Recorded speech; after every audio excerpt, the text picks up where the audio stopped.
રવિ, અર્જુન, સમીર અને કપિલ 4 મિત્રો એડવેન્ચર પ્રેમી હતા.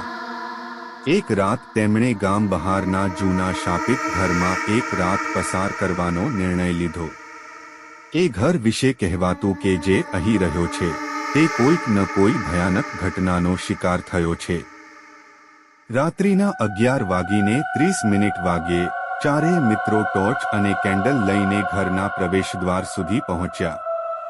ઘરની દિવાલો પર જૂના લોહીના ડાઘ દેખાઈ રહ્યા હતા અને હવામાં ભયાનક ગંધ ફેલાઈ હતી.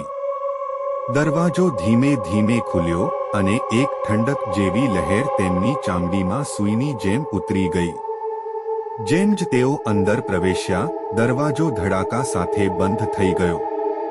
બધાએ એકબીજાને જોયું, પણ કોઈએ કંઈ ન કહ્યું. અંદર બધું ધૂળથી ભરેલું અને ભયાનક શાંત હતું.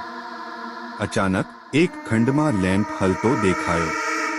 કપિલે લેમ્પને અડવા જતો, એ જ સમયે એ લેમ્પ જમીન પર પડી ગયો.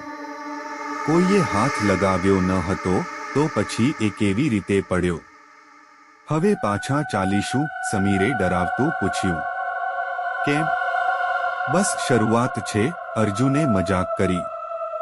હવે તેઓ હોલમાં એક જૂના દર્પણ પાસે ગયા.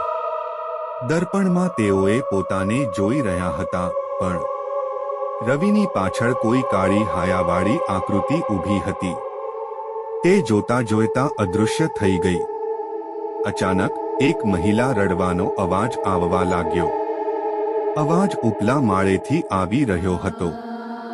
સાહસિક બનવા માટે તેઓ સીડી ચડીને ઉપર ગયા. ઓરડાની અંદર પ્રવેશ્યા. ત્યાં એક જૂની પેઇન્ટિંગ લટકતી હતી. એક યુવતીની આંખોમાં ગભરાહટ અને ડર દેખાતો હતો. હૂંફાળું લાગતું એ પેઇન્ટિંગ અચાનક જમીન પર પડી ગયું.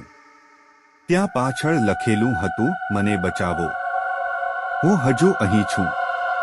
તેમણે તરત જ ત્યાંથી ભાગવાનો નિર્ણય કર્યો, પણ હવે દરવાજો જ મળતો ન હતો. ઘરનો માળખો બદલાઈ ગયું હોય એમ લાગતું હતું. દિવાલો નજીક આવી રહી હતી અને અંધકાર ગાઢ બનતો ગયો. તેમને પાછળથી દોડતા પગલાંના અવાજો સંભળાવા લાગ્યા. અચાનક એક બેફામ બાઇકના હોર્ન જેવો અવાજ આવ્યો અને બધું શાંત થઈ ગયું. સમીર ભૂમી પડ્યો. કોઈએ મને ખેંચ્યું. તેમને ખબર પડી કે જો હવે ના ભાગીએ તો ક્યારેય ના બચી શકીએ. તેમણે દરવાજો શોધવા દોડધામ શરૂ કરી. રવિએ એક તૂટેલી દિવાલ જોઈ, જ્યાંથી બહાર નીકળી શકાતું હતું. તેઓ એક પછી એક ભાગવા લાગ્યા. બસ કપિલ પાછો રહી ગયો. તે કોઈ અજાણી શક્તિથી પાછો ખેંચાઈ રહ્યો હતો. મને બચાવો, તે ચીસો પાડી રહ્યો. સમીરે હિંમત કરીને તેનું હાથ પકડી લીધું અને એક જોરદાર ખેંચાટ સાથે બહાર લાવી લીધો. તેમણે ઘરના દરવાજા તરફ જોયું. એક સફેદ હાયાવાળી આકૃતિ ઊભી રહી અને ધીમે ધીમે ઓગળી ગઈ. ઘરના બધા બલ્બ એક સાથે તૂટવા લાગ્યા. ચારે મિત્રો ઘરના બહાર આવી ગયા અને તરત જ દોડીને ગામમાં પહોંચ્યા. એક વૃદ્ધ માણસે તેમને જોઈને કહ્યું, તમે ત્યાં ગયા.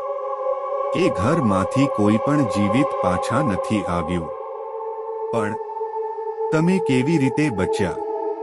તેમણે પાછળ જોયું, પણ ઘર ત્યાં ન હતું. એ જગ્યાએ હવે માત્ર ભૂતિયા અંધકાર હતો.